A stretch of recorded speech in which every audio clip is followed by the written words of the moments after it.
Service Recovery Paradox.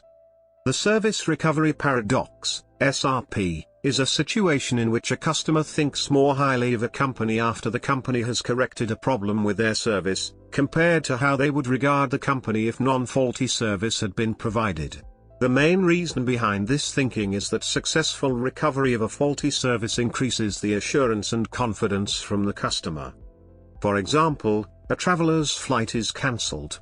When she calls the airline, they apologize and offer her another flight of her choice on the same day, and a discount voucher against future travel. Under the service recovery paradox, the traveler is now happier with the airline, and more loyal to it, than she would have been had no problem occurred.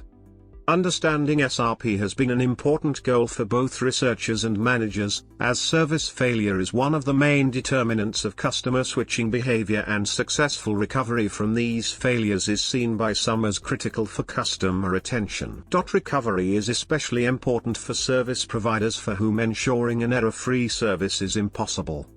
Background and history. The term service recovery paradox was first coined in 1992 by Makeover and Bar Replica, who described a situation when customers' post-failure satisfaction exceeded pre-failure satisfaction. The service recovery paradox contends that effective service recovery can go beyond merely maintaining customer satisfaction, but can also elevate it to a higher level, winning customers and engendering long-term customer loyalty. They defined it as a situation in which a consumer has experienced a problem which has been satisfactorily resolved, and where the consumer subsequently rates their satisfaction to be equal to or greater than that in which no problem had occurred. Since the concept was introduced in the early 1990s, a number of empirical studies have sought to establish when and under what circumstances the paradox operates in practice. However, these studies report mixed findings. Before the term service recovery paradox was first used, the concept of service recovery was described by Hart, Huskett and Sasser in the following terms: a good recovery can turn angry, frustrated customers into loyal ones. It can, in fact, create more goodwill than if things had gone smoothly in the first place. It was also theorized that this concept could be used strategically to increase customer retention. Attribution of blame.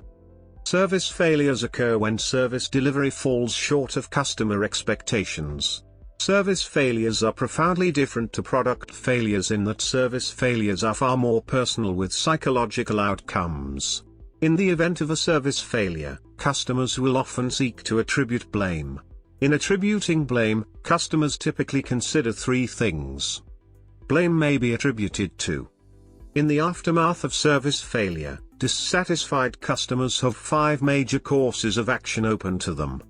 Research consistently shows that customers who blame external factors are more forgiving. However, customers who blame the service system are more likely to complain. When customers complain directly to the service provider, there is an opportunity to turn customers around, increase their satisfaction and win loyal customers. For this reason, companies should develop strategies for handling service failures. Types of service recovery responses. Service recovery consists of all the actions taken to move a customer from a state of dissatisfaction to a state of satisfaction, following a service failure.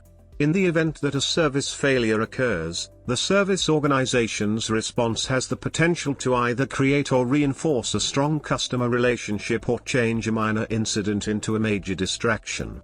Hence, the way that organizations respond can have a bearing on winning customers in the long term. Service failures can be categorized according to the following typology. Perceived justice. When consumers who have suffered as a result of service failures seek redress, they are seeking some type of perceived justice defined as the process in which consumers weigh their inputs against their outputs when forming recovery evaluations. Perceived justice consists of 3 components: distributive justice, procedural justice and interactional justice. All 3 types of justice should be taken into consideration when devising recovery remedies. Factors. There are several factors behind the service recovery paradox phenomenon. Empirical evidence. Empirical studies examining the service recovery paradox have yielded mixed results. Some studies support the existence of SRP while other studies have contradictory findings. One study concludes that although service recovery paradox exists, and its effects are significant, it is a very rare occurrence and it should not have any managerial relevance. Another empirical study which examined the repurchasing behaviors of the customers of a telecommunication company, discovered that the number of customers who repurchased after a good service recovery were significantly higher than those who did not.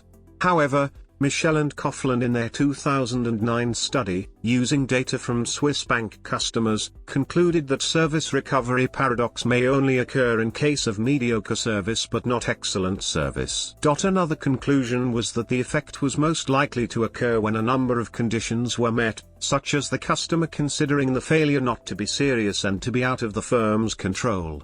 A meta-analysis by de Matos, Henrique and Rossi aimed to get a better understanding of the SRP phenomenon to help further research by